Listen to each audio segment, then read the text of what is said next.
Outro critério que pode ser adotado para dividir os arquivos é a classificação segundo os estágios de evolução, no qual eles são divididos em arquivo corrente, intermediário e permanente.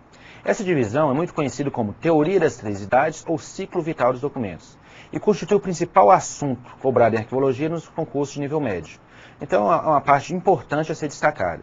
Vamos tentar entender de forma detalhada o que seria o arquivo corrente, o arquivo intermediário e o arquivo permanente.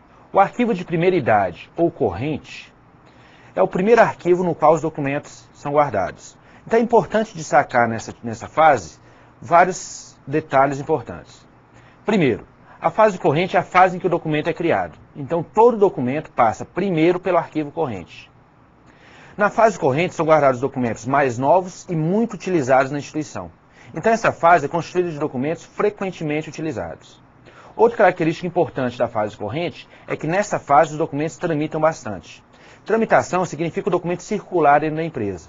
Então, enquanto os documentos são novos e muito utilizados, é comum que eles tramitem dentro da empresa. Então, eles circulem de um lado para o outro.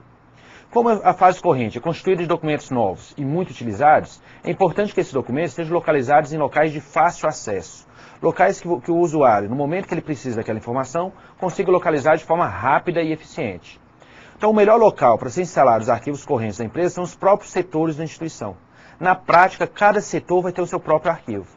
Então, aquele arquivo que você encontra no setor da empresa, por exemplo, setor de recursos humanos, é considerado um arquivo corrente, porque ele guarda documentos novos e muito utilizados por esse setor.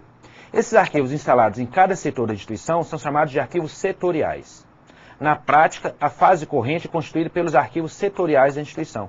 Se uma empresa tiver 200 setores, ela vai ter 200 arquivos setoriais. E esses arquivos setoriais constituem a fase corrente. No caso em que os setores não sejam capazes de guardar seus próprios documentos, a empresa pode se utilizar de um arquivo centralizado. Então ela cria um arquivo corrente de maneira centralizada. Ela guarda no mesmo arquivo todos os documentos correntes dos diversos setores da empresa. Esse arquivo é chamado de arquivo central ou geral. E por ser constituído de documentos muito utilizados, ele deve ser localizado próximo a esses setores da instituição.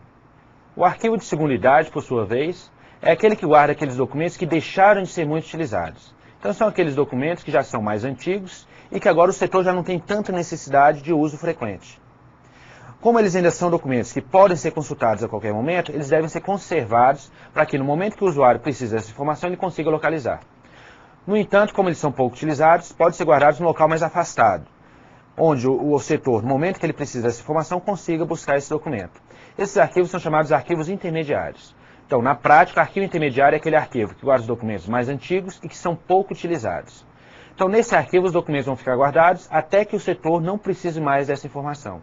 Já o arquivo de terceira idade, ou arquivo permanente, é aquele que guarda aqueles documentos que já foram utilizados pela administração, ou seja, a empresa já se utilizou daquele documento para aquilo que ele servia, e agora são guardados para você conhecer a história da instituição. Então, eles são guardados para fins históricos. O arquivo permanente guarda esse tipo de documento, que já perdeu o valor administrativo e agora tem valor histórico. Como o valor histórico é um valor definitivo, ou seja, o valor histórico não se perde com o passar do tempo, o arquivo permanente guarda os documentos em caráter definitivo. Ou seja, a guarda dos documentos nesse arquivo é definitiva, é de forma permanente. Então, os documentos considerados de valor histórico ou documentos permanentes jamais serão eliminados da instituição.